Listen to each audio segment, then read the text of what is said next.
I, you know, in trying to, I'm actually going to turn around so we see it normally. Um,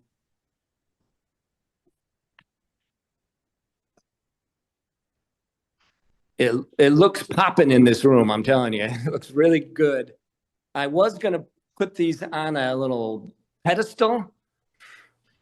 You know how, Gary, you always wanted to be up on a pedestal, but I hung them from my cleats up there, and they look really good. Although I might do a little bit more in terms of uh, pushing them against the wall so they don't seem to be leaning forward. But Gary, I'd love to hear you talk about these pieces and what they represent, or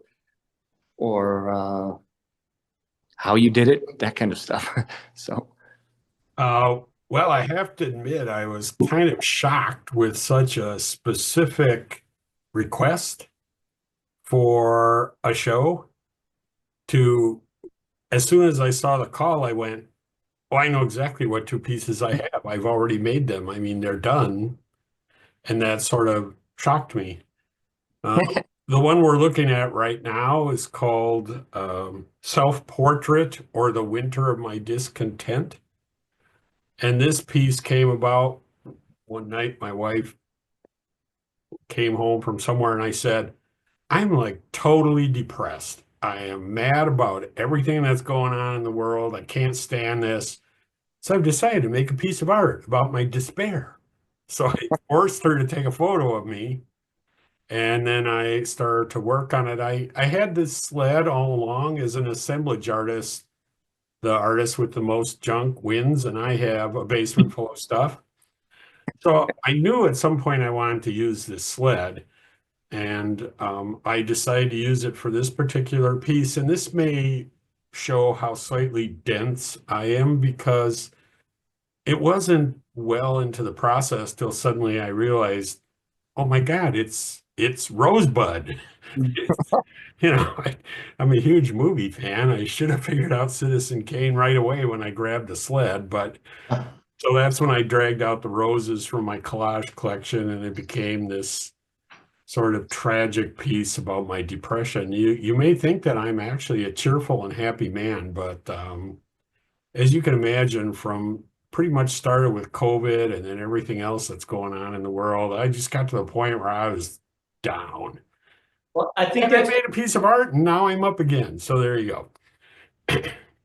I think, up until the last couple of days, I mean, I've been in that same place for a long time, but I'm very happy about how I was able to hang these, and that my cable structure will hold it. So beautiful job.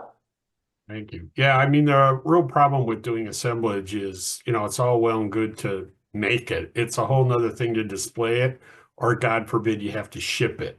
Yeah. It's So I've been trying to work on methods to reduce the cost for artists to ship, and so I will volunteer pretty much to stretch anything. And in fact, our next set of shows in February are going to be all from artists from Nigeria that are shipping me stuff that is unstretched.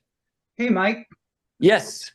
you want to show his other piece? Oh yeah, sure. I just didn't want to go. I know we sometimes will go really long. I've been with these, so I didn't want to go too much. But Gary, if you could talk about your little piece. if you didn't want to go long, you shouldn't have started with me. But anyway, this piece is called Mommy. The origin of it was that is a fabric heart made to contain objects that belong to my mother. It was a workshop piece by an artist named Lorraine Reynolds from Mineral Point, Wisconsin.